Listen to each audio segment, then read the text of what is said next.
Okay, lad os dykke ned i det her. Det er historien om et projekt, der faktisk startede med ren og skær nysgerrighed, men som endte med at låse op for en hel bys hemmeligheder. Det viser bare, hvordan en enkel, lille idé fuldstændig kan ændre den måde, vi ser vores egne byer på. Prøv lige at tænke over det, ikke? Du står der midt på et gammelt torv, kigger på bygningerne, statuerne, og så tænker du, hvad er egentlig historien her? Hvem har gået præcis her, hvor jeg står? Altså den der følelse af undren, ja, det er faktisk lige præcis den, der er hele udgangspunktet for det, vi skal tale om i dag. Og ja, netop den følelse, den havde projektets skaber Peter Ottesen også. Og det her citat, det rammer jo hovedet på sømmet. Det hele startede ikke med en eller anden storslået plan, men med en helt almindelig personlig irritation. Hvorfor i alverden kunne han ikke bare lynhurtigt få svar på sine spørgsmål? Så hvad gjorde han? Tja, han smøgede ærmerne op og gik i gang med det helt store manuelle gravearbejde. Prøv lige at forestille dig det, og sidde og manuelt finde og samle links og info om 130 forskellige kunstværker, et for et. Altså det er ren og skær dedikation, drevet af nysgerrighed. Men så, lige da det hele begyndte at ligne noget, så skete katastrofen. Kunstforeningen lavede deres hjemmeside om, og med et enkelt klik var alt hans arbejde, alle de timer, fuldstændig værdiløst.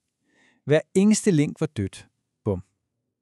Og helt ærligt, her kunne historien jo sagtens være stoppet. Men det gjorde den heldigvis ikke.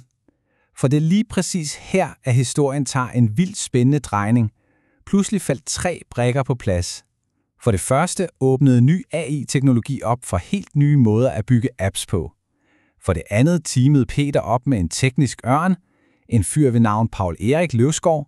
Og for det tredje, og det her er virkelig afgørende, så foreslog Paul Erik at bygge det hele på en super stabil platform, OpenStreetMap.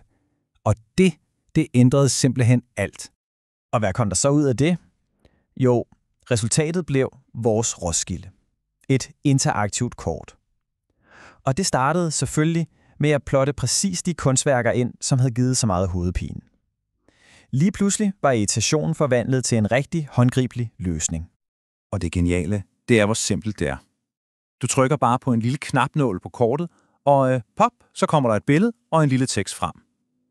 Altså præcis den information, som Peter stod og manglede dengang på Stændertorvet, den er nu lige ved hånden for os alle sammen.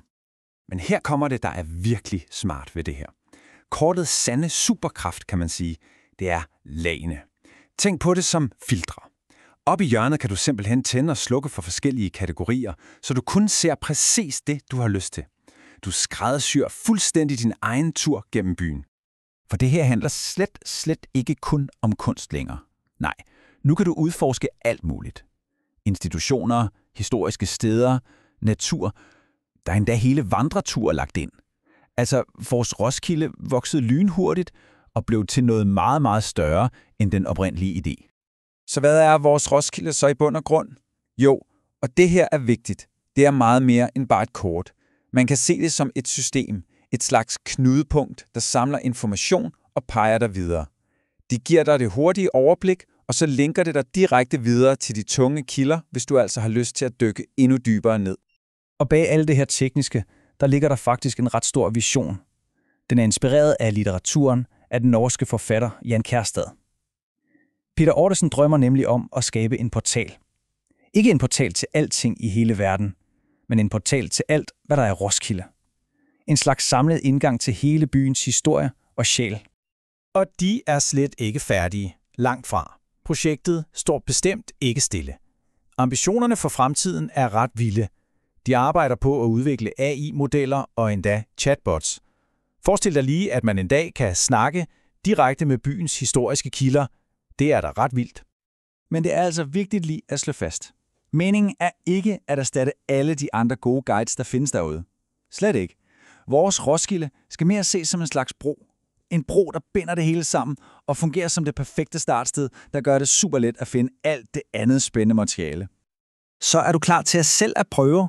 Jamen så er det bare med at gribe telefonen. Scan QR-koden her på skærmen, så kan du prøve Vores Roskilde med det samme. Gå selv ind og mærk, hvordan det er at have hele byens hemmeligheder lige i lommen. Det er ret utroligt, ikke? At hele det her fantastiske projekt faktisk startede med en simpel irritation og en masse nysgerrighed. Og det efterlader jo en med et ret spændende spørgsmål. Hvilke skjulte historier ligger der mon gemt i din egen by, som bare venter på, at nogen finder den helt rigtige digitale nøgle til at låse dem op?